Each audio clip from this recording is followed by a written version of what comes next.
والصلاة والسلام على أشرف الأنبياء والمرسلين وعلى آله وأصحابه أجمعين. اللهم علمنا ما جهلنا وانفعنا بما علمتنا واجعلنا من المخلصين. وصلى الله على سيدنا محمد وعلى آله وبارك وسلم والحمد لله رب العالمين. Amma ba'd. Sambung surat 10. Surat 10 sambung yang keempat daripada 5 syarat sah barang ataupun harga yang diakad. Syarat yang keempat itu barang atau benda. Barang atau benda yang diakad itu dimiliki. Itu yang keempat. Dia syarat sah rukun yang ketiga ini dia ada 5. Ada 5 syarat barulah sah barang ataupun price ataupun harga yang kita akan tukarkan itu mesti memenuhi mesti memenuhi 5 syarat ataupun 5 kriteria barulah transaksi barang kita itu sah. Jadi dalam kitab kita ini kesemuanya kita akan belajar 16 syarat. Kita kena hafal ijab dan qabul ada 6, nafal ijab dan qabul ada 6 syarat sah. Yang keduanya aqid, iaitu orang yang sah terlibat dalam jual beli mesti ada 5 kriteria, mesti ada 5 kriteria. Dan yang ketiganya adalah syarat sah yang ketiga ataupun dipanggil rukun yang ketiga. Dia akan ada 5 barang ataupun harga yang sah yang sah kita tukarkan.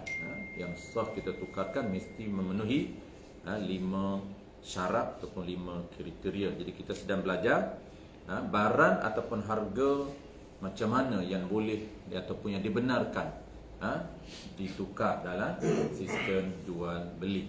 Baik. Sebelum kita masuk yang ataupun yang keempat ni, dia ada 5 syarat. Hari ni syarat yang keempat dan kelima kita akan habiskan. Syarat yang terakhir 4, barulah masuk tajuk baru riba. Bulan depan insya-Allah kita akan masuk tajuk baru. Jadi kita kena faham secara umum dulu kedudukan jual beli dalam sistem ekonomi, supaya kita tak bertukar. Ada orang bertukar, sebab tu dia tak berapa nak excited sangat belajar. Dia tak tahu kedudukan sebenar. Kita kena tahu sistem jual beli ni dia berada di dalam modul sistem ekonomi. Umumnya orang panggil muamalat ataupun orang panggil ekonomi. Muamalat ataupun dipanggil sistem ekonomi. Dan dalam sistem ekonomi itu dia ada pula umumnya dipanggil perniagaan. Jangan bertukar antara jual beli dengan perniagaan. Nanti kita kata mana ada kita belajar perniagaan dalam muamalat. Tidak ada pun tajuk perniagaan dalam muamalat. Dia tak tahu. Itu kena tahu, kena kenal dulu. Jadi umumnya dipanggil muamalat ni secara umum merujuk kepada pembahagian besar selepas ibadah dipanggil muamalat. Muamalat ni bahasa ataupun dipanggil terma syarah muamalat, merujuk pada pengurusan harta benda. Dalam bahasa kita ini dipanggil ekonomi. Pengurusan harta benda dalam ekonomi. Maka dalam ekonomi itu, sistem ekonomi itu dia ada tajuk-tajuk kecil, topik-topik kecil. Dia ada topik-topik kecil. Maka antara topik umum, selain daripada spesifik, topik umum tu dia ada dipanggil perniagaan. Umum perniagaan ni. Maka dalam perniagaan Islam itu adanya sistem jual beli, adanya sistem sewa, adanya sistem upah. Umumnya nama sistem perniagaan. Nanti kita cari pula mana sistem perniagaan dalam Islam.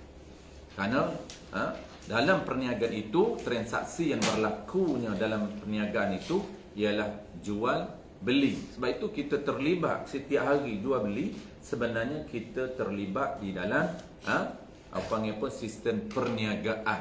Walaupun kita terlibat sebagai pembayar ataupun pembeli, bukan peniaga.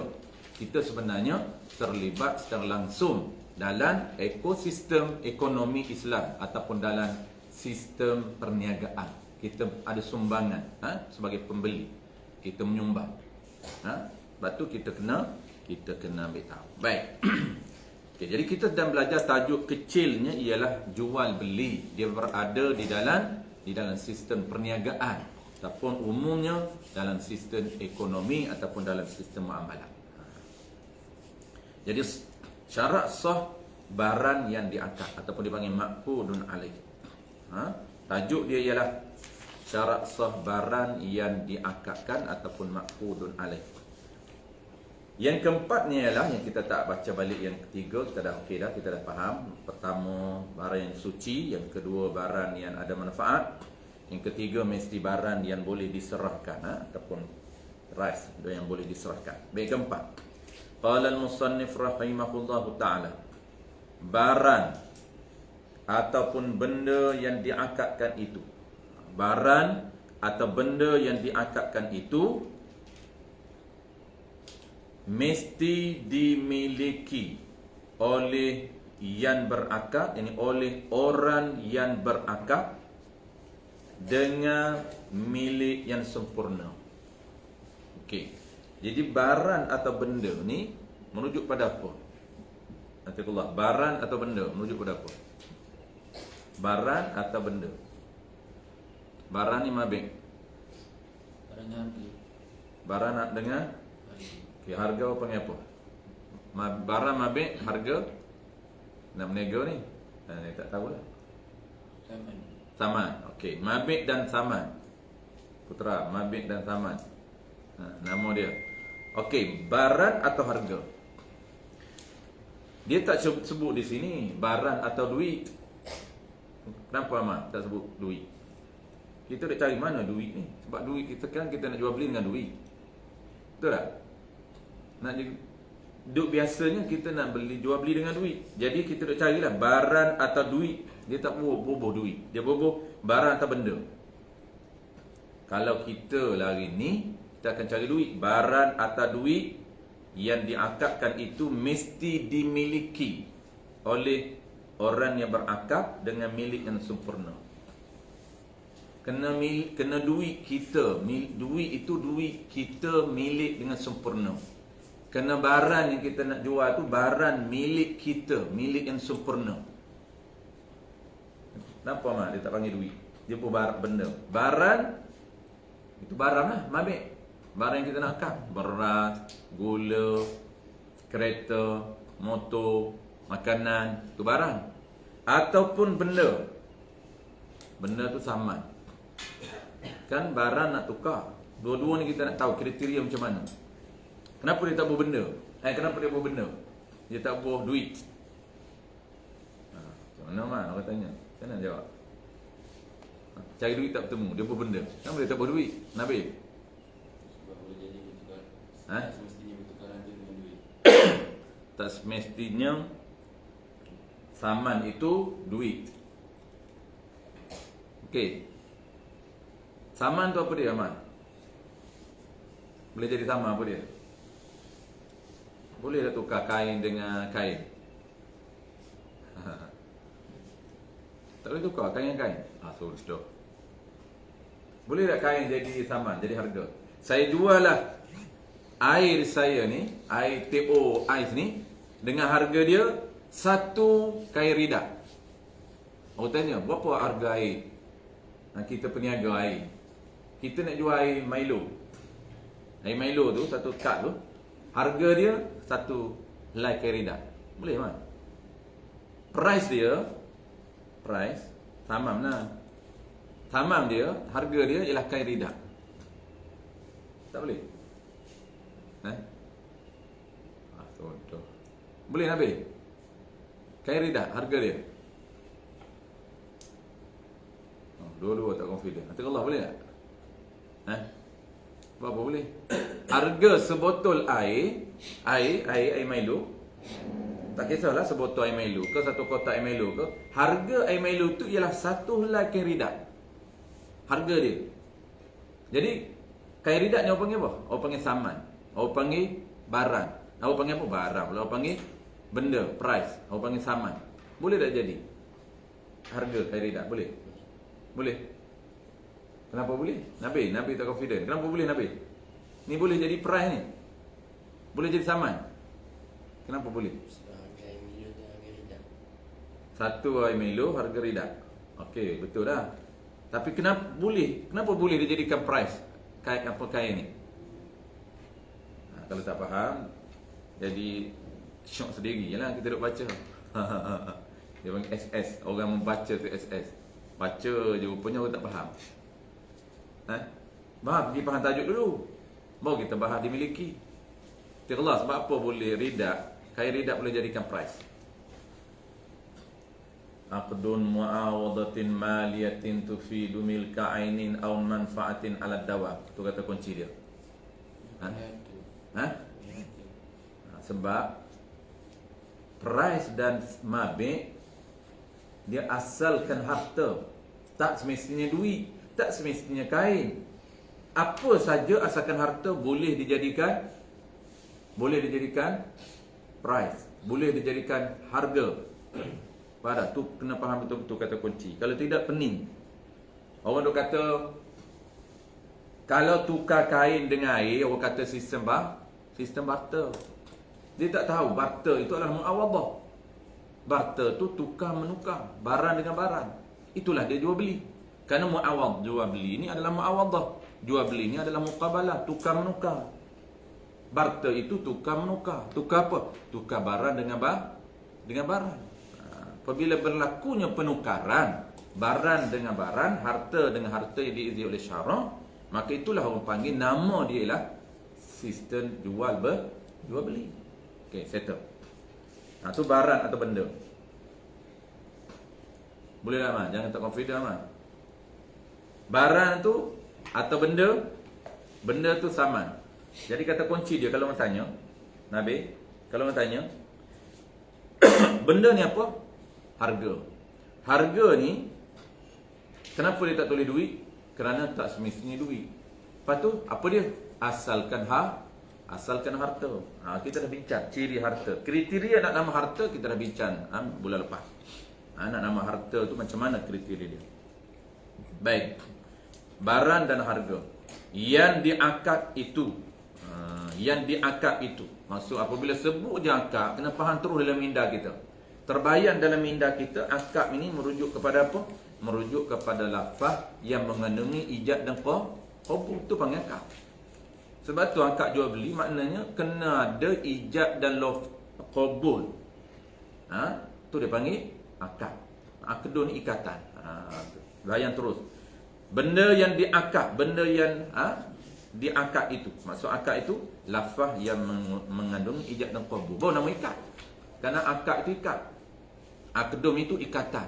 Apabila kita panggil ikatan, rabtun bainal aqid. Tu kita dah belajar dulu makna akad.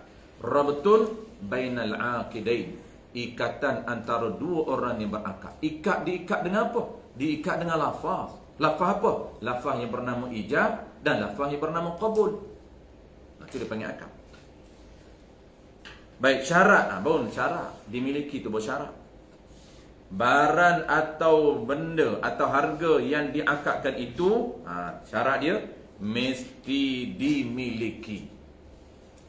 Mesti dimiliki oleh orang yang berakad. Mesti dimiliki oleh orang yang berakad. Milik tu, dengar tu dia panggil takluk pada milik.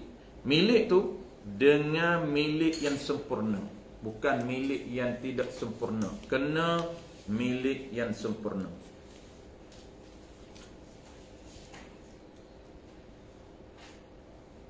Apabila sebut milik, kita kena faham. Benda yang sah milik satu je, iaitu harta. Faham tak? Kalau bukan harta, tak boleh milik. Macam najis kita dah belajar. Milik ni dia merujuk kepada status benda itu, status harta dalam syarak.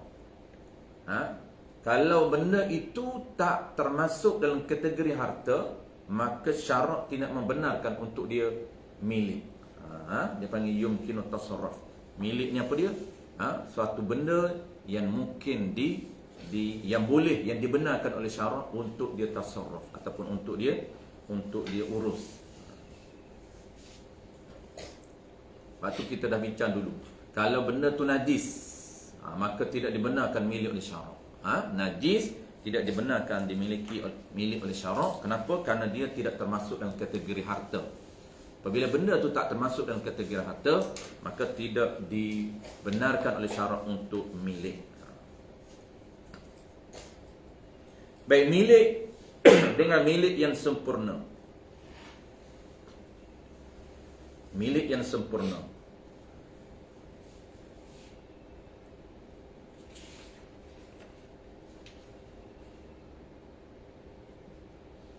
Baik, maka kalau dalam kitab Arab atau kitab Jawi lain dia sebut maka lah. Ini dia gaya bahasa moden, dia tidak ada maka lah, tidak ada tafriq. Dia buat dari itu. Baik. Apabila keluarnya hukum, dia nak keluar hukum ni. Apabila syarat tu mesti milik, maka kena tahu. Keluar hukum, keluar isu di sini. Baik, sebelum tu kita kena faham yang kata milik ni dia panggil proses untuk syarak menyediakan proses untuk orang panggil milik sesuatu harta itu. Ada proses dia. Proses syarak menyediakan proses ataupun cara untuk memiliki harta. Sebab itu milik ni kita akan bincang, dia ada dua. Milik sempurna dan milik tidak sempurna. Tapi kita tengok proses dulu. Baik, proses untuk milik yang Allah Ta'ala sediakan. Untuk kita sedang belajar proses, cara untuk memiliki harta. Dia panggil aqdun tamlik wa tamalluk. Baik, apa proses dia? Yang pertamanya, untuk nak memiliki harta itu ataupun proses nak milik harta tu. Harta. Jangan bukan harta. Nanti bukan harta, tak perlu tanya. Cap pertamanya cara untuk milik iaitu dengan lafaz ijab dan qabul. Tu step yang pertama. Dia proses dia nak melengkapkan proses pemilikan ini mesti asasnya melalui dua cara. Pertamanya lafaz ijab dan qabul. Lafaz ijab dan qabul. Yang kedua, tak sempurna lagi milik satu step. Dia kena ada dua langkah, dua cara. Barulah sempurna, komplit proses pemilikan itu. Yang keduanya ialah dia panggil qabah. Ini proses untuk milik. Ya Allah, sekejap lagi jaga padam. Proses untuk milik. Ataupun kita panggil cara pun boleh, proses pun boleh. Langkah pemilikan dia panggil. Satu, ijab dan qabul. Ini langkah pertama. Ataupun dia panggil proses. Ataupun dia panggil langkah pertama. Ini proses milik. Allah sediakan proses ataupun cara. Faham cara pemilikan ataupun dia panggil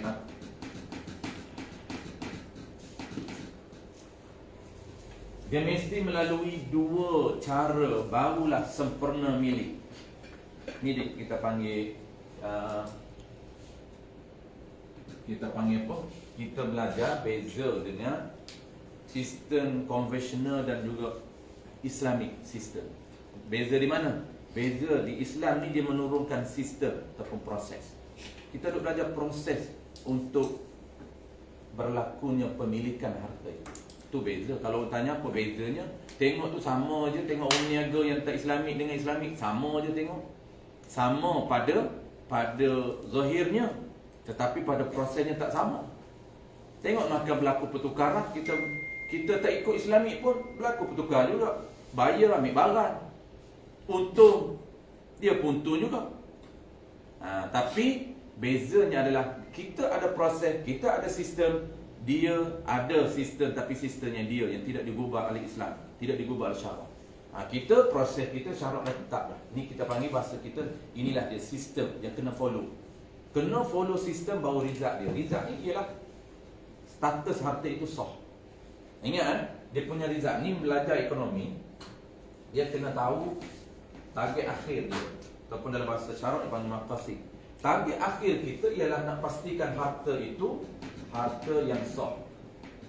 Barulah bincang soal berkat. Hari ni orang bincang turun berkat. Tak tengok proses. Proses tak tengok pun. Tak follow ke proses. Bincang berkat, macam mana nak bina perniagaan yang berkat, nak bina duit yang untung banyak tapi nak berkat. Bincang berkat, tapi tak bincang proses nak berkat. Kalau bincang proses pun teknikal je. Teknikal, cari amalan, murah rezeki, lepas tu sedekah. Nak berkat ni, dia kata kena sedekah banyak, baru berkat harta kita. Itu amalan-amalan yang nak menyuburkan. Tapi ni proses yang asas. Jadi harta kita ni pastikan status dia sah. Ni dia punya target akhir dia. Nak lahirnya rizak ni, ini proses yang ulama bagi, yang Islam sediakan. Okey. Sah. Yang kedua, ni kesan tau, akhir. Harta sah. Apabila harta sah, dia kesan dia syarat membenarkan untuk kita urus. Apa dia panggil tasarruf. Apabila sah, baru boleh urus, baru boleh handle, baru boleh kita urus harta kita. Masuk urus ni, kita boleh makan, kita boleh guna, kita boleh sedekah. Kalau yang ni tak lepas, yang ni tidak dibenarkan. Jadi keberkatan duduk di mana? Keberkatan duduk di sini. Kalau tak sah, jangan bincang soal berkat. Kenapa? Kerana berkat ini, orang yang mengurus harta yang berkat ini, dia lagi, orang panggil, lagi nampak dia punya kesan dia. Baik, harta sah tasarruf. Maksudnya sah dia boleh tasarruf, boleh urus, boleh handle. Bahasa tasarruf ni mudah. Apa orang tanya, apa dia tasarruf? Tasarruf ni bahasa akademik. Maksud kita ialah bahasa Inggeris dia panggil handle. Maksud kita urus. Apa maksud urus? Urus ni kita nak makan, kita nak guna dia, kita nak sedekah. Itu maksud urus. Syarat benar kan? Tapi kalau tak lepas di sini, haram, tak sah, haram, tak boleh urus. Tak boleh nak guna, tak boleh nak makan, nak sedekah ke anak isteri, tak boleh. Nak apa ni heboh pun tak boleh, nak infak pun tak boleh, tak dibenarkan. Sebab tu kena lepas dulu. Baik, proses pertama ingat. Proses pertama, cara pemilikan mesti melalui ijad dan qabul. Lepas tu kita dah belajar ijad dan qabul. Ada 5 syarat. Ada 6 syarat ijad dan qabul. Kenapa ijad? Kita dah belajar. Apa dia ijad dan apa dia qabul? Ijad dan qabul tu apa dia? Semua kita dah belajar. Iaitu ijad ni merujuk kepada perkataan. Apa dia tu ingat? Ijad ni merujuk kepada perkataan. Merujuk perkataan penjual? Bukan. Ijab, nama merujuk kepada lafaz yang menunjukkan penyerahan milik. Dia ada kaitan dengan milik. Ijab ni madalla ala tamlik. Tamalluk dulu buat tamlik.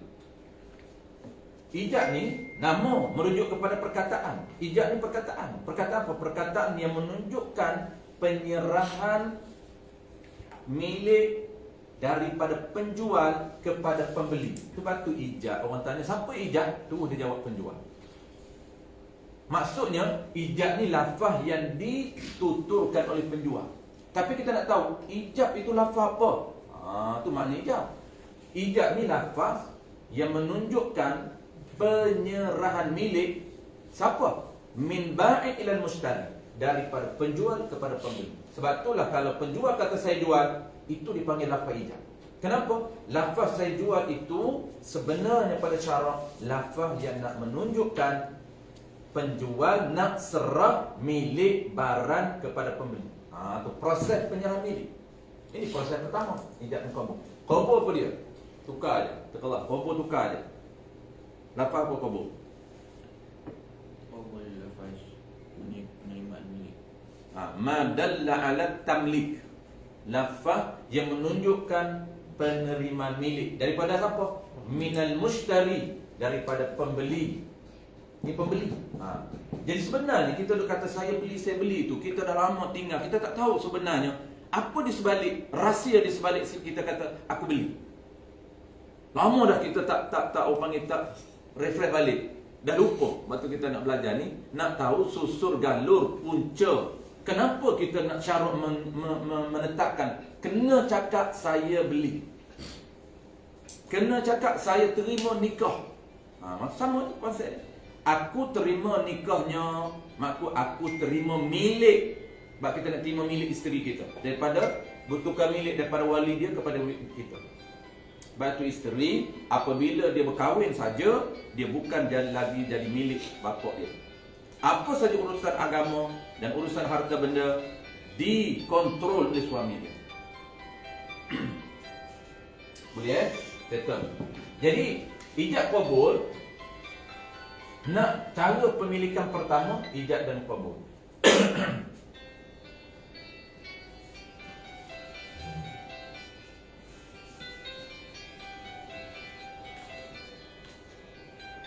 Apa tu? Alam apa? Okey, sebab penting benda ni. Kita nak tahu dalam mazhab Syafi'i, dia akan keluar rizab dia. Ada rizab milik tak sempurna, ada milik sempurna. Kesan besar dalam proses adalah transaksi hukum. Okey, yang kedua, dia ada dua proses milik. Proses untuk jadikan milik sempurna. Ijab dan qabul milik untuk pastikan milik. Tapi di sini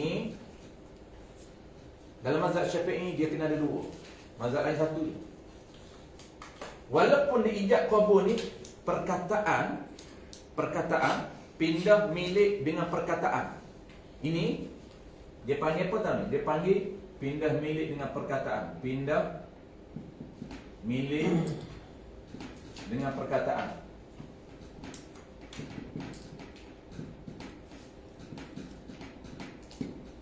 Pindah ijab dan qabul, pindah milik dengan perkataan. Jadi milik je, tapi di sini status dia milik tak sempurna. Milik belum, tak sempurna lagi. Ghairotan lagi dia panggil, tak sempurna. Pindah milik dengan perkataan. Ijab dan qabul kan perkataan. Status dia milik tak sempurna, belum sempurna. Ini yang kedua. Yang kedua ialah qabat. Qabat ini proses terakhir dalam mazhab kita untuk pastikan pemilikan sempurna. Apa dia qabat? Kita dah belajar di pondok. Hari ini kita detailkan saja. Apa dia qabat Allah? Qabdu ni perkataan, makna dia pegang. Tu pegang tu makna pada luruh, pegang. Qabat kan? Ni, saya qabat handset, makna saya pegang handset. Saya qabat pen, pas beli kita pegang pen, qabat pen. Tapi makna sebenar qabat tu bahasa fiqh, bahasa lughah. Qabat lughah pegang. Tapi makna pada istilah apa dia apa? Perbuatan yang menunjukkan penerimaan milik. Perbuatan yang menunjukkan penerimaan milik. Perbuatan yang menunjukkan penerimaan milik. Bolehlah. Tapi bahasa mudahnya dia panggil qabat ini iaitu milik dengan perbuatan. Betul tak? Milik dengan perbuatan. Sebab tu kena pegang. Pegang ni maksud apa? Maksud kita milik dengan perbuatan. Cakap dah lepas dah. Cakap tadi ijab dan qabul. Itu milik dengan cakap. Faham tak? Milik ada dua. Proses cara nak pemilikan kena melalui dua proses. Pertama ni ijab dan qabul, iaitu pindah milik dengan perkataan, pindah milik dengan ucapan. Sekadar kita ucap, sekadar kita kata saya jual, saya beli, belum pegang barang, belum milik sempurna lagi. Milik tak? Ya, milik. Tapi milik yang tak sempurna. Milik yang tak sempurna, dia kesan dia tak boleh jual lagi, tak boleh jual pada orang lain. Kalau kita tak pegang barang tu, jangan jual pada orang lain, tak sah. Kita akan belajar akan datang. Menjual barang yang belum diqabah tidak sah. Jadi qabat ini, ingat apa? Qabat ini dari segi lughah pegang. Itu lughah. Pegang ni qabat lah. Kita tak nak guna pegang, kita guna qabat. Tolong pegang, tolong qabat barang tu. Mana tolong pegang barang tu? Tolong qabat. Tapi kita nak makna istilah. Apa makna istilah? Iaitu tobat ni merujuk kepada apa? Merujuk kepada pindah milik dengan perbuatan. Pindah milik dengan perbuatan, bukan dengan perkataan. Sebab itu proses dia kena ada dua. Kena gabungkan kedua ni, barulah lahir milik sempurna. Pertama kena ucap ijab qabul, yang kena pegang. Baik, settle. Okey, dah settle dah. Di sini nama dia lah milik sempurna.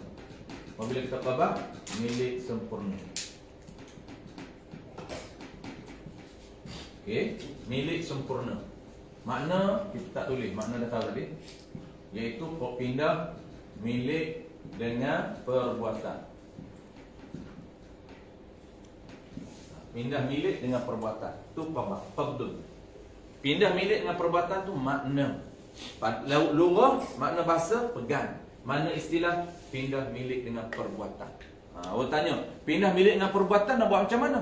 Peganglah. Ni kita nak belajar, ada cara dia. Cara perbuatan tu dia bukan, ada tak perlu pegang, ada yang perlu pegang. Kita akan detailkan hari ini. Baik, settle sebelum kita nak detailkan cara qabah. Ada cara dia. Ada cara barang besar macam mana, barang kecil macam mana, barang yang boleh pindah, aset yang boleh pindah macam mana, aset yang boleh pindah macam mana, ada cara qabah. Qabah tanah macam mana, qabah rumah macam mana, qabah kenderaan macam mana, qabah binatang macam mana, qabah gula-gula macam mana, ada cara dia. Kita akan detailkan cara dia. Sebelum tu, settlekan yang ni dulu. Jadi kesimpulan, ini penting kesimpulan, ini kita belajar ni, orang panggil apa? Kita belajar, kita bukan belajar, orang panggil biasa-biasa. Kalau biasa-biasa ni, kita belajar ijab qabul je. Tahu ijab qabul. Tapi, kita tak tahu dia punya konsep umum. Kita belajar ni bagi kita tahu konsep umum, dan kita tahu juga target, tujuan, cara. Itu kena tahu tujuan dia. Kenapa nak belajar proses? Kena tahu tujuan. Kadang-kadang orang tak tahu tujuan, tak tahu proses. Semua dia tak tahu. Konsep lagi dia tak tahu. Mungkin kita tahu konsep umum ekonomi, perniagaan itu, dan kita tahu apa nama ini, tujuan dia. Kenapa nak ijab qabul? Kenapa nak qabah? Ijab dan qabul ni proses yang syarak sediakan untuk apa? Untuk pastikan barang tersebut boleh dimiliki. Nampak tak? Biar kita nampak, barulah belajar mudah. Baik, settle. Jadi okey, proses ada dua. Proses pertama melalui ijab qabul kena ada. Jangan skip yang ni. Ada orang skip yang ni terus dia qabah. Tak boleh. Kalau tamat tak boleh lah. Kalau tak okey. Kena dua-dua. Ada orang ijab qabul ada tapi dia tak qabah. Dia biarkan barang di situ, dia jual. Tak boleh. Dia kena dua. Barulah lahirnya dia panggil milik sempurna. Jadi sebab itu kesimpulan milik dalam mazhab Syafi'i ada dua. Pertamanya milik tak sempurna, dan yang keduanya milik sempurna. Dia nak milik ni yang macam mana? Dia nak milik yang sempurna. Tak boleh milik tak sempurna. Milik sempurna baru boleh jual barang tu. Jadi kita belajar barang ni dan juga harga mesti dimiliki oleh penjual dan pembeli. Milik tu pula kita dah tahu ada dua, iaitu milik yang sempurna. Kena milik sempurna baru sah jual. Kena milik sempurna baru sah dijadikan duit. Jangan duit tu tak milik sempurna, tiba-tiba kita dah nak tukarkan. Kita kena faham dulu ni. Duit kita milik sempurna. Sebab tu dia ada formula di sini. Dua proses ini digabungkan oleh ulama jadikan formula. Apa dia formula dia? Ijab wal qabul.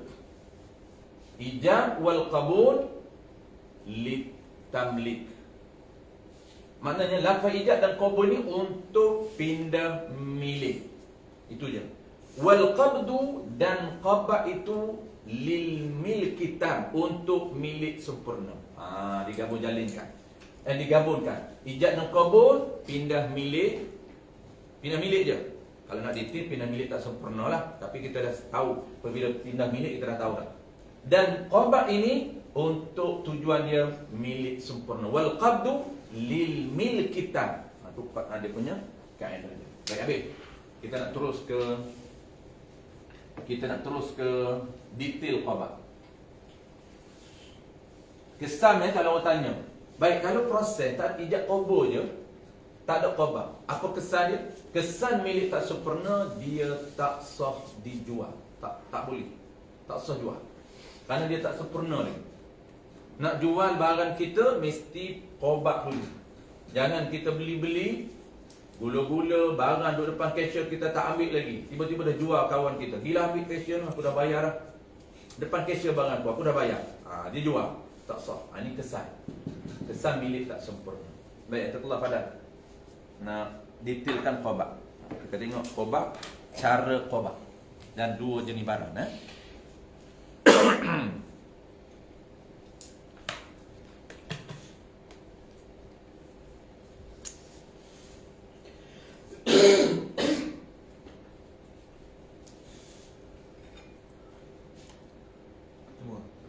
Pada semua.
Okay, cara qada, cara nak pegang barang. Qada ni pegang kan? Ataupun qada ni pindah milik. Kita nak tengok cara pindah milik dengan perbuatan. Cara nak qada. Cara nak qada, kita kena tahu dulu jenis barang. Kena tahu jenis barang kita nak qada. Jadi jenis barang ni, tajuk dia qada. Qada ni kena familiar kan. Kita lah orang yang belajar, yang bertanggungjawab untuk memastikan syarak itu maintain. Jangan harap pada orang lain. Kena harap pada orang ada kesedaran, rasa bertanggungjawab untuk pastikan terma syarak maintain. Maksudnya terma syarak itu digunakan di lapangan. Orang lain tak erti guna. Maka cara nak kekalkan syarak itu, amalan syarak kita guna terma dan kita buat. Itu cara dia. Dia pupusnya syarak, pupusnya hilangnya hukum syarak apabila tidak ada orang belajar dan juga tidak ada orang guna. Kalau ada orang belajar tapi tak guna, hilang juga. Cara Allah Ta'ala nak kekalkan syariat dengan Allah Ta'ala bangkit minoriti orang. Tetap akan ada sampai kiamat. Golongan minoriti ni tetap akan ada untuk mereka ni pertahankan syarak, mereka belajar, mereka faham, mereka amal. Itu cara. Contoh qada. Lama dah orang tak guna qada dah. Sikit lagi jual beli pun dah tukar dah. Tak tahu dah jual beli.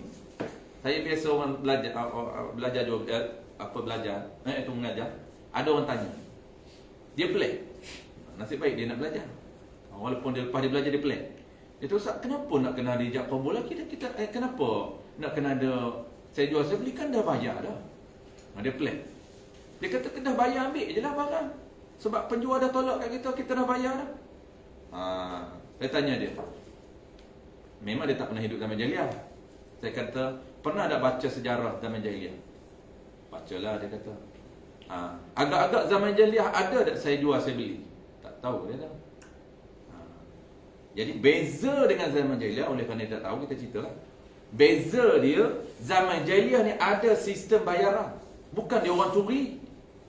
Cuma penipu tu asal pagi ni pun ada. Nak ceritanya sistem jahiliah yang belum dibangkitkan Nabi ataupun belum Nabi bawa sistem baru, walaupun Nabi dah ada. Nabi lepas dia lantik jadi Rasul baru dia perkenalkan sistem ni. Masa umur 20 dia berniaga, sistem ni tak ada lagi. Selepas dia terima wahyu umur 40, barulah sistem ini diperkenalkan. Nampak tak?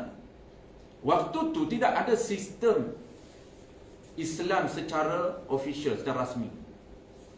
Tidak ada jual beli nama ijab, nama qabul, tidak ada nama qabak, tidak ada milik sempurna, ghairat tam dan tam, tidak ada. Orang bayar tak? Ada. Ada transaksi tak? Ada. Pertukaran tak? Ada. Jadi perniagaan ketika tu, ya dah ada. Dah pasar pun maju waktu tu. Pasar di Mekah maju, banyak pasar-pasar di Mekah. Ada pertukaran, ya. Tapi tidak ada sistem. Sebab itu kita belajar, nak tahu sistem. Nak kena ada ijab qabul. Kena ada saya jual. Kenapa? Kerana saya jual tu merujuk saya nak serah milik barang saya kepada kamu ni. Dengan apa? Tukar. Serah milik dengan apa? Dengan imban balah. Dengan harga RM50. Bayar RM50 kat saya bagilah barang. Jadi ada tak sistem? Ada. Orang dulu menikah, tak ada saya nikah, akan nikah. Tengok agama lain, dia main pusing api je. Mana ada? Itu cara dia menikah. Tak ada sistem.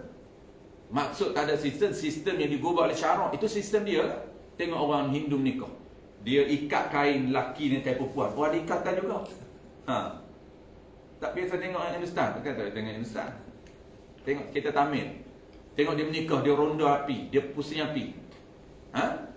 Kain lelaki dengan kain depan ni, kain perempuan diikat. Jadi dia follow ikut lelaki dia pusing. Itu cara apa? Itu cara nikah dia. Agama dia. Kita ikat perempuan dan lelaki dengan ucapan, aku nikah akan nikah. Maknanya aku serah milik akan kamu perempuan ini, anak aku ni, dengan bayarannya ialah RM50 tunai. Mas kahwin dia. Kita bercakap, aku terima nikahnya. Sebut nama perempuan tu. Maksud apa aku terima nikah? Aku terima milik perempuan ini dengan imban balah, bayaran dia RM50 tunai mas kahwin. Maka terikatlah, terbentuklah ikatan perkahwinan. Boleh duduk sekali.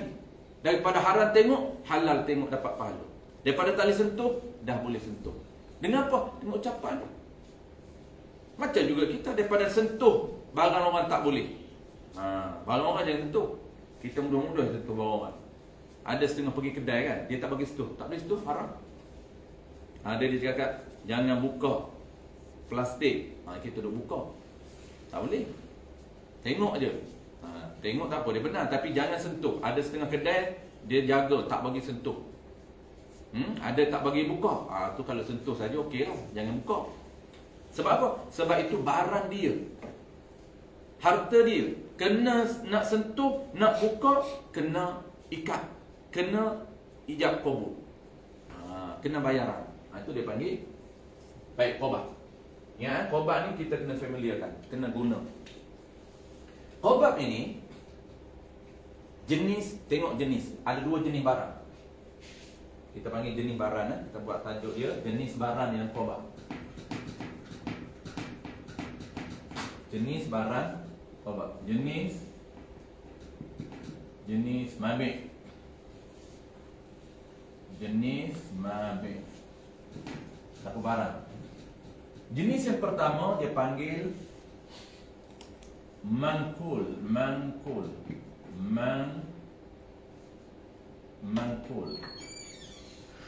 Jenis yang pertama dipanggil mankul, iaitu barang yang boleh dialih.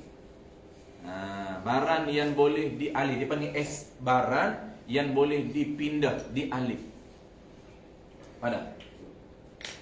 Ada yang kedua, mabih, ataupun yang kedua ialah ghaira mankul. Mankul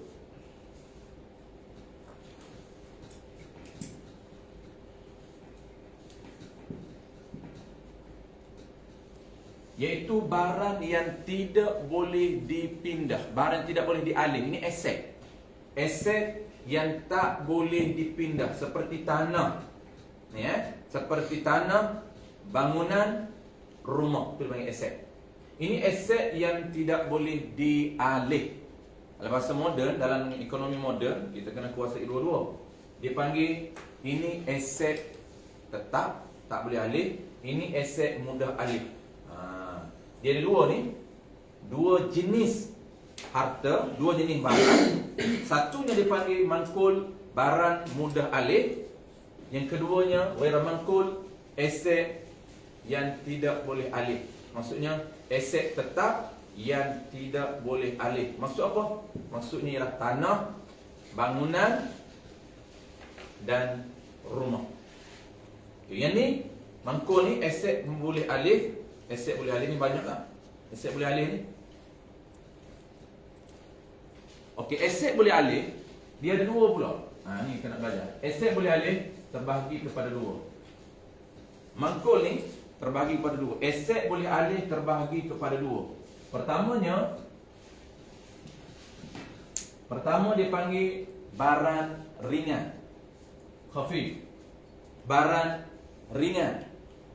Yang kedua sakil, barang berat. Ini dipanggil barang ringan.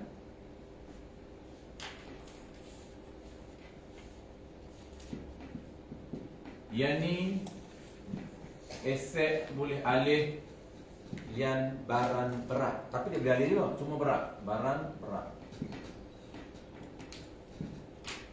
Mangkul, ingat aset boleh alih terbahagi kepada dua. Yang pertamanya aset boleh alih ringan, yang keduanya lah aset boleh alih yang berat. Ataupun mudah bahasa kita, barang ringan, barang berat. Dia berbeza qobak dia. Barang ringan, barang berat, berbeza qobak dia. Baik, barang ringan dulu. Macam mana cara qobak barang ringan? Apa contoh barang ringan? Allah, apa contoh barang ringan? Ni aset mudah alih termasuk barang ringan. Barang ringan. Maksud barang ringan ni, nanti Allah bagi contoh. Maksud dia dulu. Maksud barang ringan ni barang yang mampu diangkat. Dengan sebelah tangan je. Maksudnya mampu diangkat dengan mudah. Belah tangan je boleh angkat. Tak berat pun. Macam apa contoh? Allah, barang ringan. Beras. Berat ni berat. Buah 10 kilo, jam nak angkat. Angkat belah tangan 10 kilo. Putera apa dia? Roti semua. Roti barang ringan lagi, putera. Dua depan mata banyak barang tu. Beli dah tadi. Macam mana ni? Macam mana qobak tadi, beli tadi? Tu, depan tu. Milo, Milo barang ringan. Pen barang ringan. Depan tu banyak barang ringan tu duk beli tadi.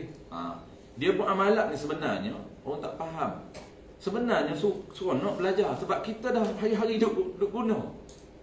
Tapi orang tak nak belajar sebab dia tak tahu peranan. Tu kita buka minda. Jadi kita mengajar esok ni, mengajar masyarakat. Kita kena buka minda dia orang. Jangan terus masuk belajar qala al-musannif. Tak tahu main FOMO sangat. Kena buka minda dulu. Sebab manusia ini dia bertindak dengan emosi dia. Ingat, manusia dia binatang, termasuk binatang ataupun termasuk boleh panggil orang panggil apa? Termasuk dalam ilmu mantik memang termasuk binatang lah. Orang yang membuat keputusan dengan emosi. Kalaulah tak boleh rangsang emosi dia, dia tak akan bertindak. Maksud apa? Trigger emosi dia, trigger minda dia. Barulah dia nampak, baru dia bertindak. Sebab tu kena buka minda dia dulu. Kenapa nak kena belajar ekonomi? Kenapa nak kena belajar sistem perniagaan? Kenapa nak kena belajar jual beli? Kita tengok daripada besar ke spesifik kecil. Sebab dia tak tahu. Dia kata bila nak gunanya, kalau semaya ni belajar semaya bolehlah guna. Sekejap lagi nak semaya Jumaat. Tahulah cara nak rokok iktidal macam mana. Tapi belajar ijab qabul bila nak gunanya, dia tak tahu. Pagi-pagi tadi dah guna dah. Cuma dia tak guna, dia main holo je. Main bayar duit je. Okey, ingat, barang mangkul, mangkul yang aset boleh pindah. Termasuk aset boleh pindah yang pertama ialah barang ringan. Apa maksud barang ringan? Barang ringan ni barang yang boleh diangkat dengan mudah. Barang ringan, barang yang boleh diangkat dengan mudah. Contoh apa? Tak berat pun boleh angkat dengan sebelah tangan je. Contoh dia apa panggil apa? Roti, nasi kecil, nasi air. Kalau beras yang 1 kilo, 2 kilo, 3 kilo, ringan, tak berat pun, boleh diangkat dengan mudah sebelah tangan je. Okey, cara khobat dia macam mana? Cara khobat dia lebih mudah daripada yang ni. Ni cara khobat dia, kalau barang itu aset mudah yang boleh dipindah milik yang ringan, aset boleh pindah milik dan dia pula termasuk ringan. Cara pindah milik dia ialah, syarat dia barang itu diletakkan ataupun dihulur kepada pembeli.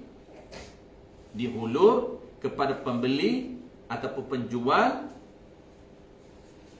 dan dia syarat dia hulur ataupun diletakkan pada tempat yang boleh diambil. Ulang sekali lagi, cara khobat dia ialah aset mudah yang ringan ini, aset mudah, aset boleh pindah yang ringan ini, cara khobat dia, syarat yang telah ditetapkan oleh ulama fuqaha, iaitu barang itu diletakkan di depan penjual ataupun pembeli dan boleh diambil walaupun tak diambil, walaupun tak dipegang. Itu syarat dia. Ulang sekali lagi, syarat dia tak perlu kau pegang, tak syarat pegang kalau barang ringan. Kalau pegang tu lagi-lagi mudah lah, lagi-lagi faham lah. Tak perlu tanya dah. Tak perlu tanya dah. Pegang air Milo ni, pegang botol air mineral ni, pegang coklat ni, pegang roti. Itu dah lagi-lagi kita faham. Syarat ringan tak perlu dipegang, asalkan penjual hulur ataupun penjual letak di tempat yang pembeli boleh ambil. Faham? Contoh dia tolak depan kita, boleh ambil tak? Boleh. Mampu dah ambil, boleh ambil. Walaupun kita tak pegang, kita biarkan dia berada di situ. Sah khobat barang ringan. Kerana dia lebih ringan cara khobat dia walaupun dia tak pegang.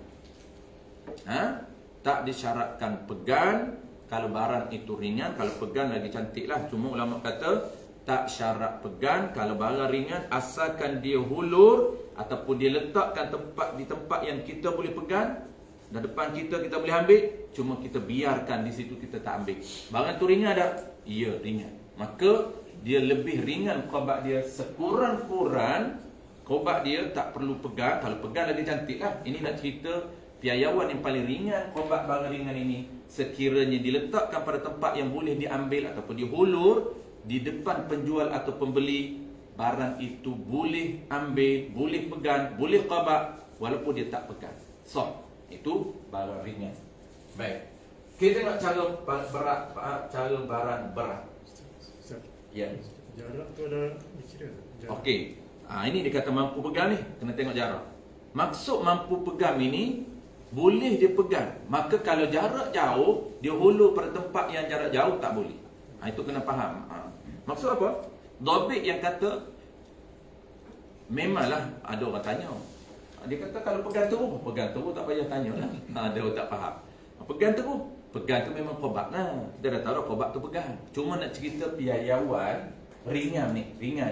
Kalau lah orang hulur pen kan ringan. Hulur, kita terus pegang terus. Memang khobat lah tu. Cuma nak cerita cara ringan, lebih ringan. Maksud apa ringan ni?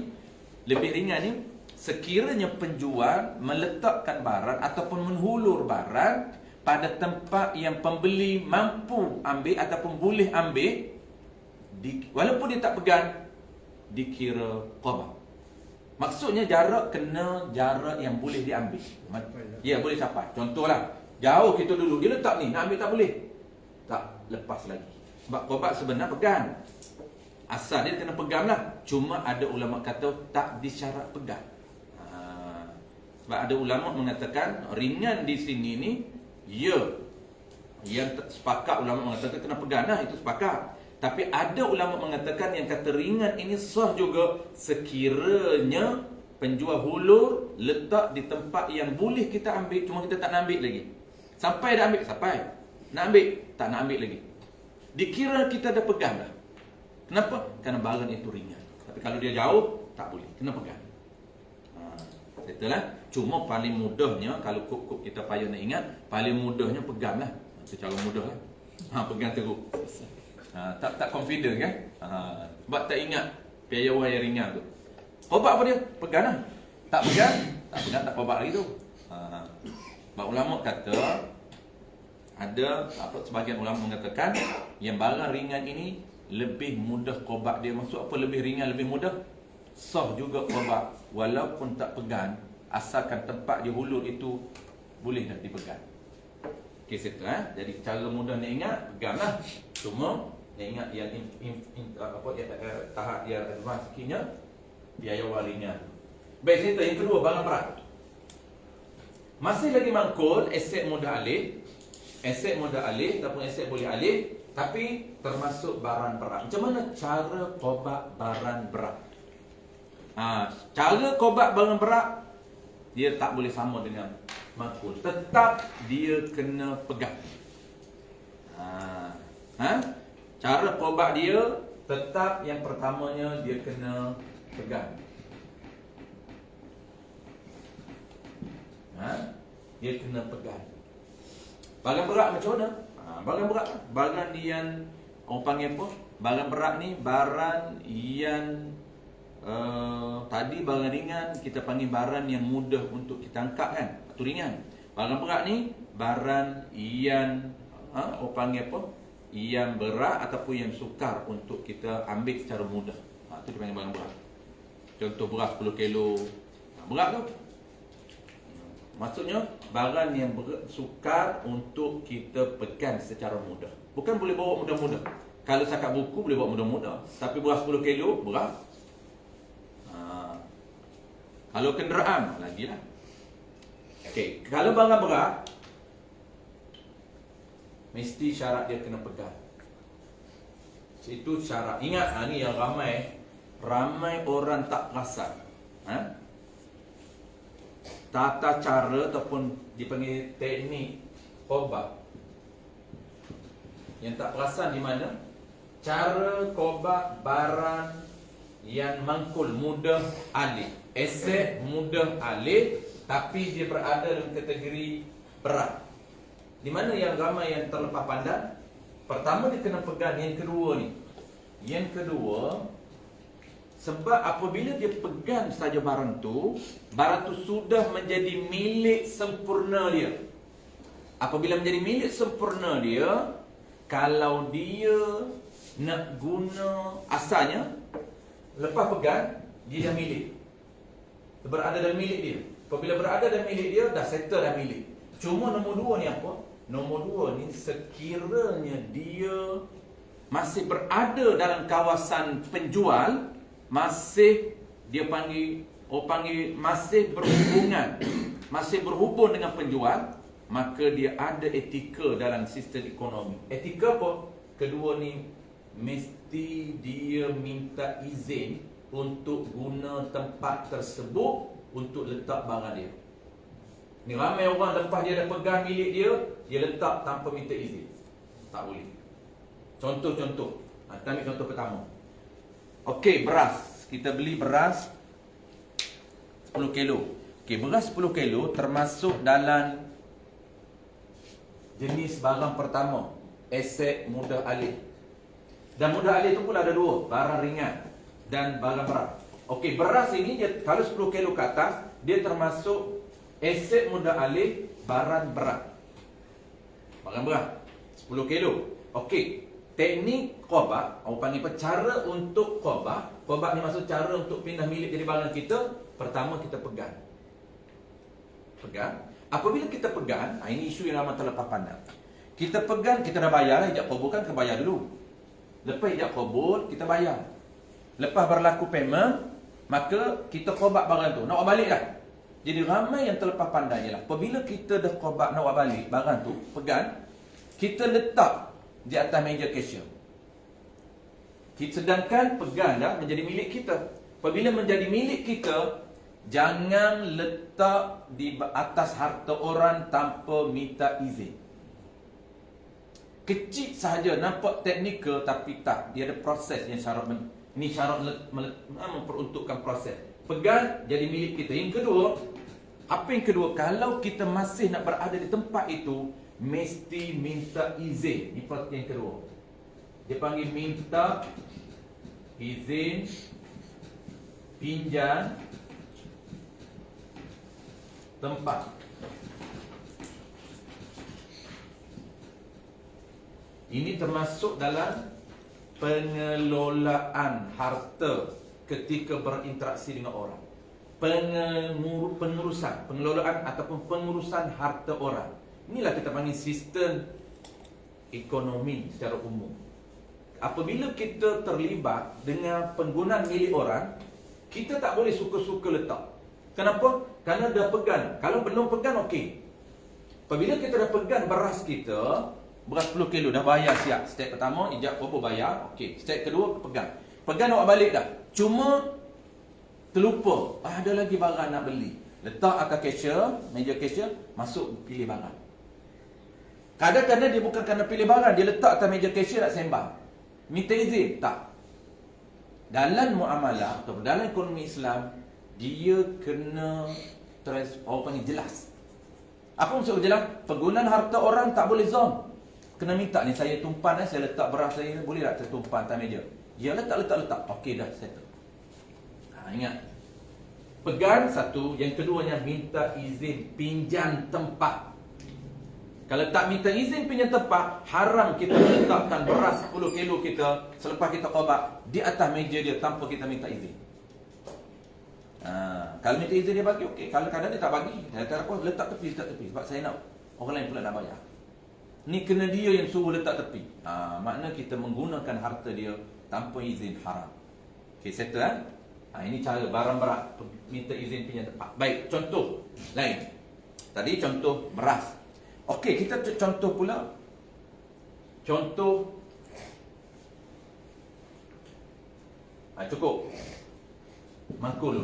Nak contoh di mangkul. Settle Jadi minta pinjam barang berat. Okey, beras apa pun samalah. Barang berat lain. Beras ke kita apa lagi kita beli barang berat?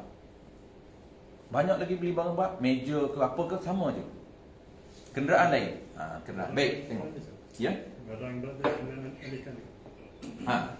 Sebab mesti beralih tempat. Oh, okey. Barang berat ni satu lagi, dia mesti betul. Ada satu lagi. Mangkul ni lain. Okey, satu lagi.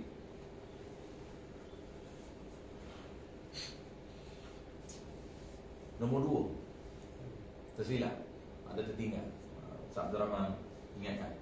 Ini nombor 3. Minta izin tempat nombor 3. Nombor 2. Kita masukkan nombor 2 di sini. Okey. Syarat nombor 2 syarat. Pertama, tekan. Okey, yang kedua, syarat dia berpindah tempat. Mesti berpindah. Maksudnya alih ke tempat lain. Dia tak boleh statik kat situ. Tak boleh statik. Berpindah tempat. Jadi tempat tu, apabila berpindah tempat lain, syarat dia kena pindah walaupun sedikit. Jangan dia statik gitu. Tapi kalau dia dah pegang, dia dah angkat, okey lah tu, itulah nak pindah. Jangan dia pegang saja masih duduk kat situ. Pindah walaupun sedikit. Apabila dia pindah sedikit tu dah jadi milik dia. Sebab itulah step yang ketiga ni lah minta izin. Kalau dia tak nak angkat lah, dia tak nak angkat, dia kena minta izin. Ni 3 step. Okay. Nasib baik Ustaz Abdul Rahman cerita lupa. Okay, saya ulang balik. Proses barang berat, proses qabat barang berat, tapi mangkul lah. Aset mudah alih, barang berat, mesti pertamanya proses dia pegang, yang keduanya pindah milik. Dia kan pindah milik, pindah tempat. Apabila pindah tempat, dia nak stay tempat itu, mesti minta izin pinjam tempat. Tapi kalaulah dia tak nak letak di situ, tak payah nombor 3, terus nombor 2. Dah nak pindah tempat, angkatlah. Balik. Settle Ataupun dia tak pindah, macam ni pun nama pindah juga. Dia pegang tu, dia angkat, buat balik. Itu pun pindah lah. Okay, settle. Baik, contoh lagi. Tadi beras. Baik, contoh kenderaan. Nak bagi nampak ni, pindah tempat. Kena beralih ni. Kenderaan. Kita beli kenderaan, kenderaan tu berada dalam kawasan penjual lah, standard lah. Kita pergi di showroom ataupun kita pergi direct dengan owner. Maka kita, kalau kenderaan, syarat dia berpindah ini, kenderaan dengan binatang sama. Ini sebut dalam kitab Maqalah Al-Badrain dan kitab I'anatul Talibin ataupun Taqriratul Sadidah, sama je dia punya gaya bahasa dia. Pindah tempat, binatang dengan kenderaan sama. Sebab asalnya kenderaan dulu binatang. Maka apabila kita beli binatang dan beli kenderaan, nak jadi milik kita sempurna, pastikan kena bergerak. Tak bergerak tak jadi milik sempurna. Kalau lembu tu, kalau binatang tu, dia kena tarik bagi dia selangkah berjalan. Selagi dia tak bergerak duduk di tempat pembeli, tempat penjual, kita kena ijak qabul, kena heret dia bagi dia jalan selangkah. Itu cara dia. Tak perlu jalan banyak langkah. Selangkah pada dikira milik sempurna. Apabila dikira milik sempurna kita, lembu nak parking lagi tak dalam tanah? Ya, nak parking. Minta izin. Sebab nak sembang dulu. Kalau nak sembang, kena parking jalan tanah dia, nak kena minta izin pinjam. Sama kenderaan. Kenderaan ini kalau dia dah bagi kunci, belum milik sempurna. Kita kena naik dulu, jalan dulu, bergerak 2-3 pusing tayar, parking balik, nak sembang dengan owner, kena minta izin. Cakap, Ji, saya nak parking dulu, nak sembang lagi, minta izin ya, parking tempat ni. Dah jadi milik kita, kena minta izin. Sebab kereta tu dah milik kita. Kita dah bayar, tukar milik. Maka nak parking di tanah dia, kena minta izin. Ni tengok bertelitinya proses Islam peruntukan. Kita minta izin, apa parking mudah-mudah je hari ni. Parking tak minta izin, mudah-mudah je. Dah lah parking mudah-mudah ikut dan. Orang saman marah pula. Tak bayar saman. Faham dia kata, bayar buat apa saman? Sebab apa dia kata, free je lah parking. Tanah orang. Bukan tanah orang, tanah kerajaan. Ingat tanah kerajaan, tanah kita. Kerajaan dah bagi autoriti kepada majlis ataupun kerajaan tempatan. MPK, Majlis Pemadaran Kajar. MPK tu dia punya struktur dia berada di bawah kerajaan tempatan. Bukan bawah kerajaan negeri tu dia ada dua, satu kerajaan negeri, satu kerajaan tempatan. Jadi kerajaan negeri bagi kuasa kepada kerajaan tempatan. Dan kerajaan tempatan boleh atau boleh bicara dia untuk bagi free kepada rakyat atau berbayar. Kalau berbayar wajib bayar. Tak boleh kita nak free. Kerana itu bukan tanah kita. Itu tanah kerajaan.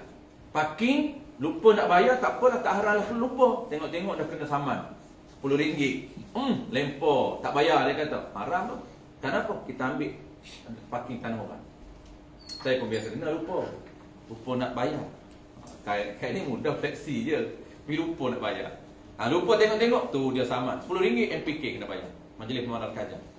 Lepas 72 jam RM20. Kita kata haram, riba pula dah. Daripada 10 naik 20, riba. Aku tak nak bayar riba. Tak bayar. Siapa suruh pakai free? Tu denda tu. Soal denda naik-naik itu haram cara dia lah. Tapi kita kena bayar juga. Asal tu kena bayar sejam 50 sen tu asal. Tapi oleh kerana kita cuai, dia denda kita lipat kali ganda. Baik settle minta izin pinjam tempat. Nak duduk tempat, minta izin. Cuma kita kena pandailah. Apabila kita masuk rumah orang, ayat tu termasuk ibahah. Ibahah ni tak perlu minta izin lah.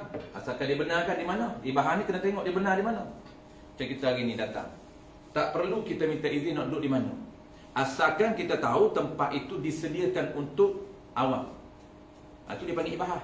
Macam tempat hari ni kita duduk di mana-mana ni termasuk ibahah. Apa dia ibahah? Nanti akan datang kita belajar tajuk ibahah. Dia panggil pinjam. Dalam pinjam itu ada ibahah. Ibahah ni membenarkan orang menggunakan harta kita, harta milik awam ataupun harta milik individu secara percuma. Itu dipanggil ibahah. Ibahah tak perlu minta izin. Melainkan kita jangan duduk tempat dia tak bagi. Itu tak boleh, haram. Selalu kita sebut, pergi rumah orang jaga-jaga.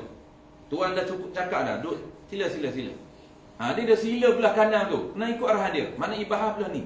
Dia izin. Sila. Tak apa. Duduk kiri. Pandai-pandai pula terbaik. Jangan.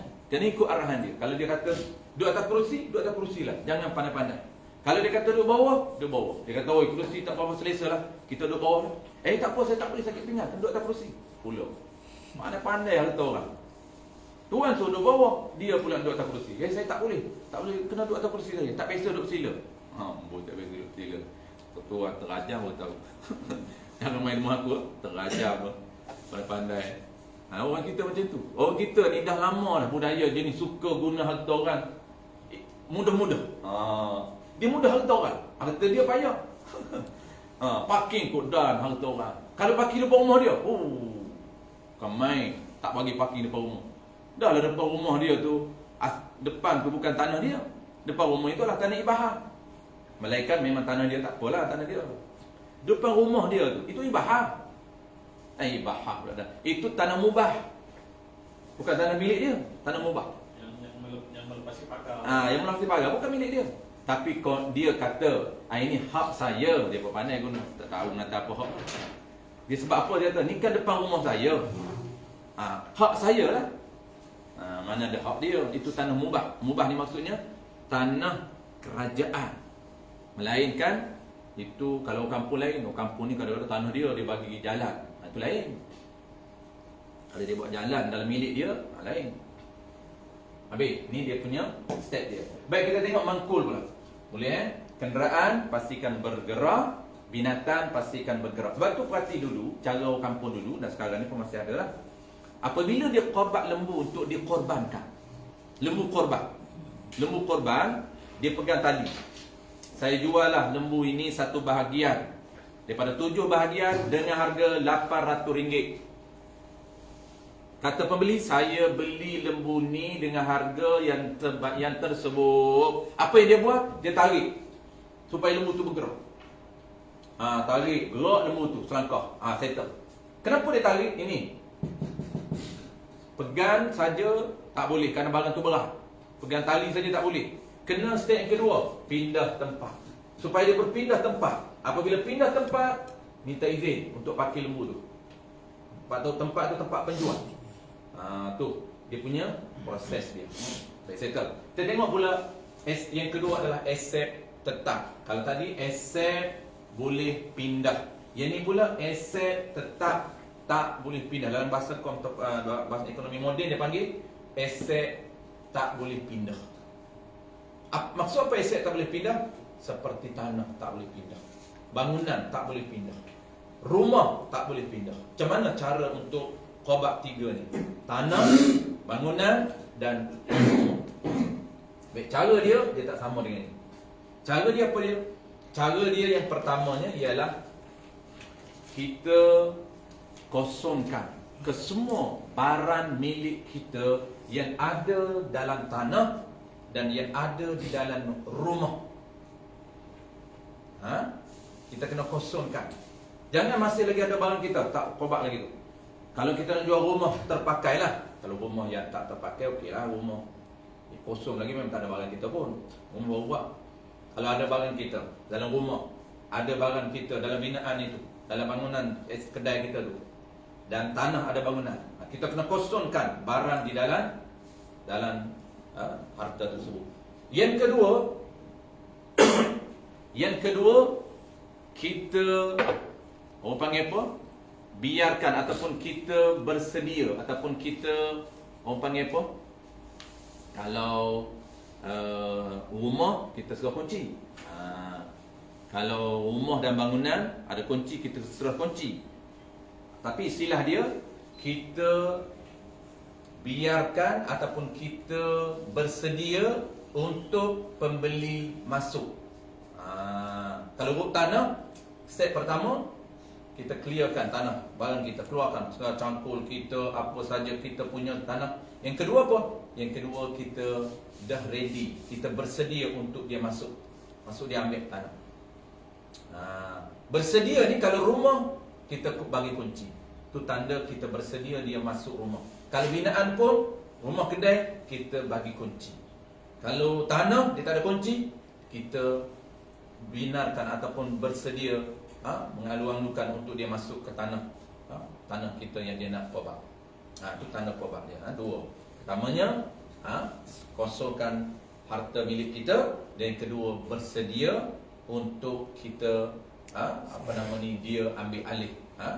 Bersedia kalau rumah kita bagi kunci, binaan kita bagi kunci, kalau tanah dia tak ada kunci, maka kita benarkan untuk dia masuk. Itulah dia cara kita nak taubat. Aset tak boleh pindah. Itu dia panggil aset tetap. Aset yang tak boleh pindah. Baik, aset tak boleh. Itu dia kita belajar hari ini jenis mabik.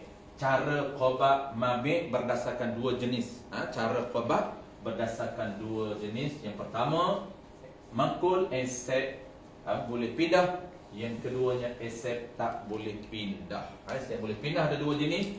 Barang ringan ada cara taubat dia, dan barang berat ada cara taubat dia. Ini kena betul-betul kekalkan dia punya proses ni. Hari ni dah hilang ni pindah milik ni. Pegang saja dah hebat dah. Pegang saja tu sebenarnya dia panggil taubat. Kalau orang boleh buat pegang tu pun dah kira hebat dah. Yang hilang ni ialah dua ni. Ni ilmu semakin hilang yang kita belajar ni. Pindah tempat dah hilang, bagilah minta izin tempat. Apabila hilang ilmu ni, berlaku pelanggaran etika penggunaan harta orang secara terbuka. Tu di musibah turun. Parking ikut dam. Lepas tu pula orang panggil guna harta orang ikut dam. Bahaya. Tu haram semua. Apabila banyak benda kita buat benda haram dalam sistem ekonomi, pengurusan harta benda orang, dalam perniagaan, menyebabkan kita menempah perkara-perkara bala yang akan berlaku. Contoh kita pergi sembang, guna harta orang, parking atas motor orang, duduk atas motor haram. Kadang-kadang anak-anak muda ini dia tak tahu mana tempat parking, dia pergi tumpan motor orang, tak minta izin pun, maka tak boleh. Kalau kereta menyandar di kereta orang, kalau kereta menyandar Ferrari cantik, nak ambil gambar boleh lah, tahan ambil gambarnya. Ambil gambar depan kereta mesti besar sikit, boleh lah, tahan ambil gambar je. Ni dah menyandar. Menyandar, kalau tuan izin okey. Sebab menyandar tu, melainkan kalau kita setakat sentuh pada umruh, tak membahayakan, okey. Walaupun sebenarnya orang yang warok, dia tak akan sentuh harta orang. Walaupun sentuh ni kereta okey, sentuh, tapi orang warok tak akan sentuh. Kenapa? Kerana ada orang sentuh dia tak bagi, takut berkarat. Ni kita punya perlu enzim berkarat. Ingat mesedih kita ni, kalau tercalar ni ingat RM50. Oi, jangan. Tayar dia pun RM1,000. Tukar tayar pun. Ingat tukar tayar tu 200 macam kancing. Kancing boleh lah, RM80 ada. 200 ada. Pakai ras pun dapat 100 lebih tayar. Apakah pakai emas? Jangan. Sebab tu harta orang jangan. Kadang-kadang kita bukan saja dia pegang, cantiknya dia punya, dia cap di mana cantik. Cantik kan cap dia. Tu bahaya tu. Dia pegang, tak minta izin. Masalah orang makan di kedai. Lepas tu sebenarnya tujuan disediakan meja makan tu untuk makan, bukan untuk borak dalam nama. Untuk apa? Bukan untuk borak dalam nama di kedai. Okey. Jadi tuan kedai berasa hati. Orang lain nak duduk ni, nak makan ni. Tu tengok ada yang duduk relax lagi main telefon ni. Okey. Ini pun jaga. Haram tu. Boleh berlaku haram. Dia, ini kita kata tadi. Ingat. Apabila kita guna barang orang, kita kena tengok dia punya maslahah dia. Maslahah ni maknanya tujuan penggunaan itu. Kita kena ikut tujuan penggunaan. Kalau duduk tujuan dia benar ibahah untuk makan, lepas makan tak boleh sembah. Belah lah. Kalau nak sembah kena minta izin. Sebab tu cara strategi dia nak sembah kena ada air. Ada air tak apa, dia tak halau. Dan benar tak haram kita duduk. Sebab air kita bayar. Ingat, kalau kita masuk kedai makan, dia ada beberapa akad. Siapa masih ingat? Dia ada beberapa akad, cuma kita tak akad lah. Dia ada beberapa terma. Kita belajar dulu dari online. Belajar cuti dulu. Okey, pertama masuk kedai makan, dia akan ada ibahah. Dia ada ibahah. Yang kedua, dia ada pinjam.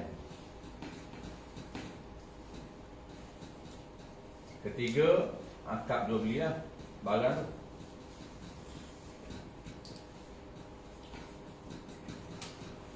Okey, tengok dia ada 3 ni. Tak perasan pun 3 hukum ni. Ibahah, pinjam, akad jual beli. Okey, kita tengok. Apabila kita masuk kedai, semua tempat di kedai tak perlu minta izin. Boleh berada di mana-mana meja. Kenapa? Kerana dia termasuk ibahah liduyuf. Kita akan belajar akan datang dalam tajuk pinjam. Pinjam ni dari ibahah manfaat, ibahatul intifa, pinjam. Yang satu lagi termasuk ibahah liduyuf. Dia hampir sama. Okey, ibahah, apa maksud ibahah? Dia membenarkan untuk kita guna harta dia. Bila tempat tu lah tempat dia benarkan. Jangan ambil harta lain. Meja yang dia sediakan tu guna. Dia sediakan guna tempat tu. Dan siapa? Kita. Kalau orang lain lah guna. Untuk kita je. Dan milik tak? Kita tak milik. Kita je duduk tempat tu. Jangan kita tempat tu, tempat lain tak ada, anak kita berdiri, kita bagi ke anak kita. Tempat tu untuk kita, ibahah. Kena minta izin, nak bagi, tak boleh bagi ke orang lain. Dia panggil ibahah. Okay, settle. Jadi kita masuk kedai makan, kita duduk atas kerusi tu diibahah pada kita. Kita boleh guna.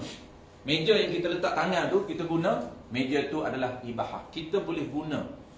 Maknanya penjual dapat pahala dengan sebab kita duduk.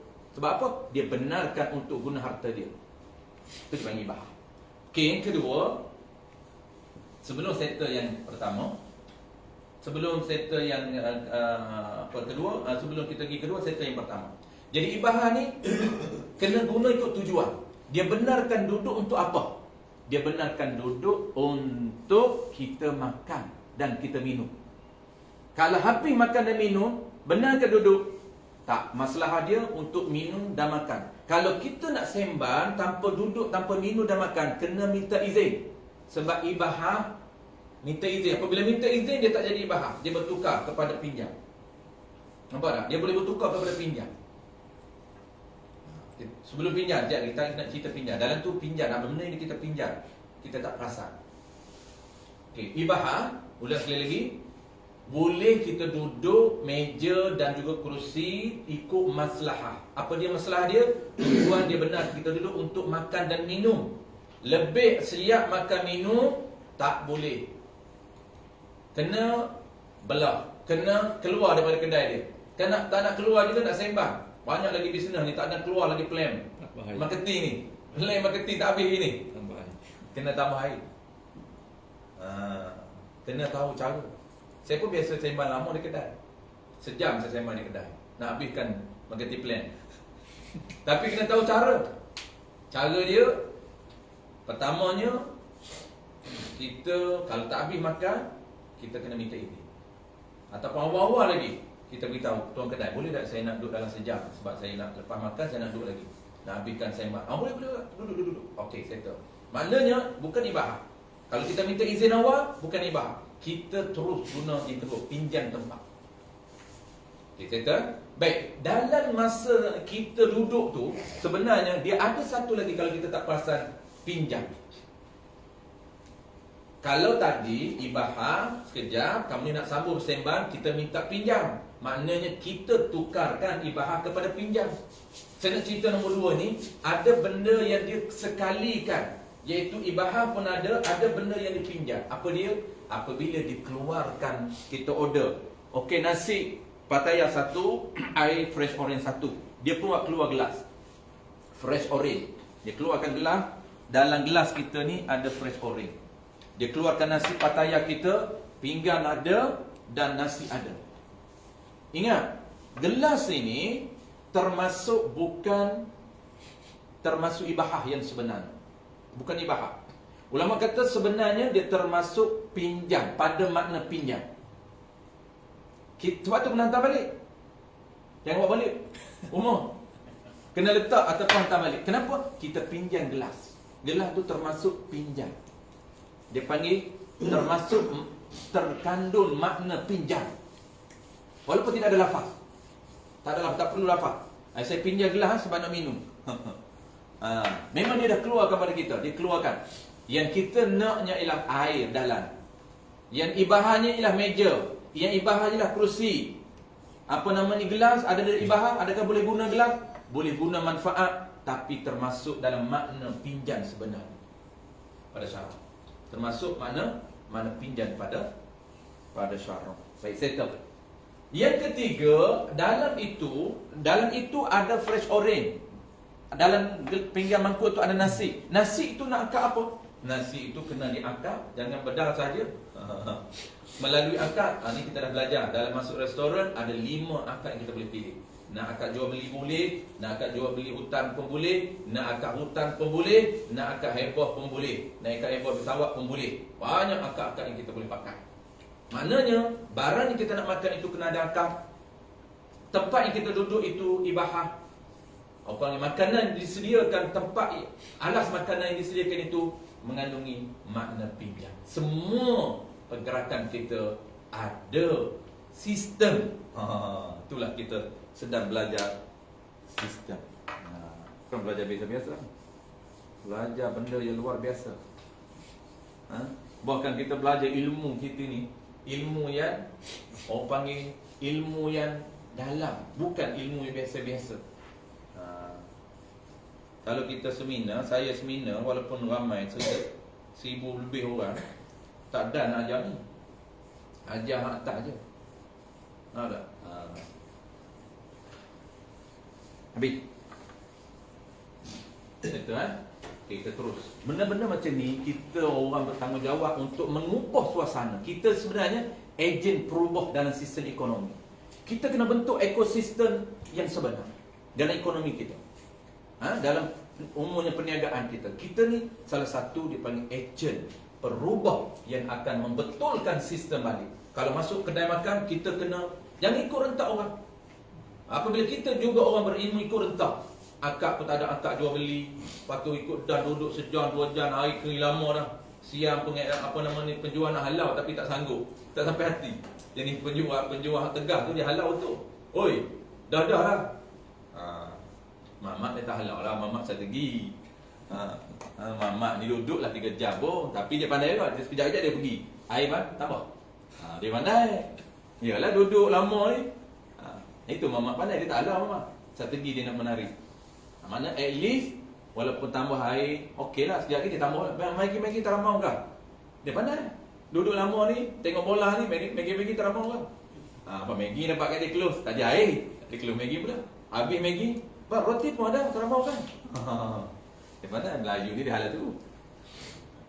Melayu dia halal tapi muka 4 segi. Patutnya kalau nak halal je, tak payah muka 4 segi. Ini dia tak nak halau Melayu kita ni, tapi dia tarik muka lain. Lepas tu pembeli pula tak faham-faham. Patut faham lah, tengok muka masam dah tu. Haram lah kita duduk. Habis. Terlah padam. Okay, kita baca. Nak break dah kita ni kan. Kita break 10 minit lagi. Qala al-musannif rahimahullahu ta'ala.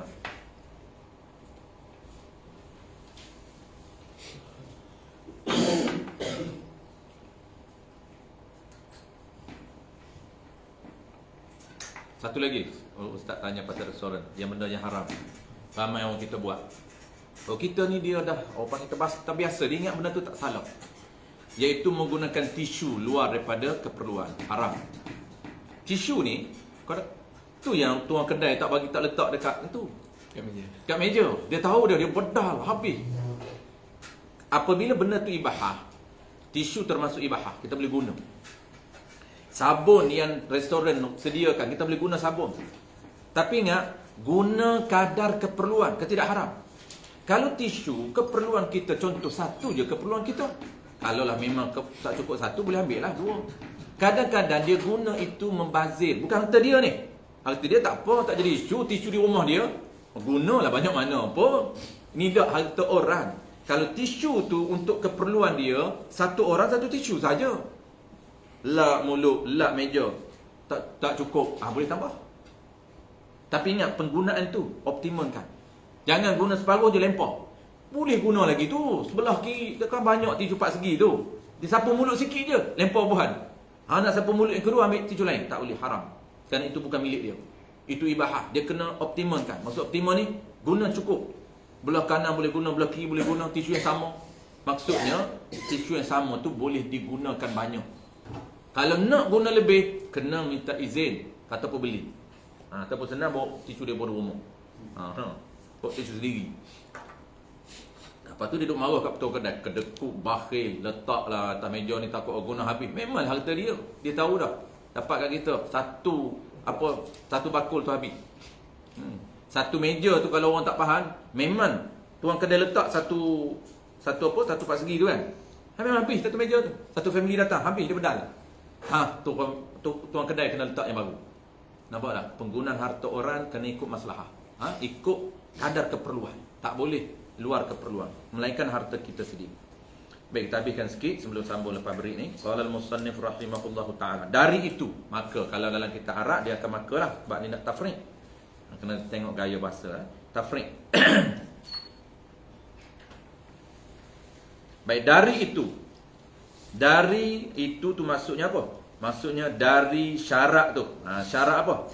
Syarat mesti barang itu mesti dimiliki dengan milik sempurna. Mesti dimiliki dengan cara sempurna, dengan milik sempurna. Dari itu tidak sah jual sesuatu barang yang belum diqaba. Ini dia tafriq hukum. Jadi isu dia pertama, tapi macam 3 isu ni dia nak keluarkan 3 isu. Hasil daripada syarat yang ulama peruntukkan ataupun syarat yang Islam peruntukkan. Nak jual mesti barang itu milik kita. Nak beli ni mesti duit itu milik kita. Milik sempurna. Kalaulah milik tak sempurna, keluarlah hukum pertama. Mana? Tidak sah jual sesuatu barang yang belum diqabah. Barang tu tak qabah, tak sah jual. Kenapa? Kerana tak menjadi milik sempurna. Dalam kurungan yang belum diterima atau belum ada dalam tangan. Belum diterima, patut belum dihulu pada dia boleh ambil, ataupun belum ada dalam tangan. Belum dipegang. Kerana apa? Kerana belum sempurna milik. Belum sempurna milik.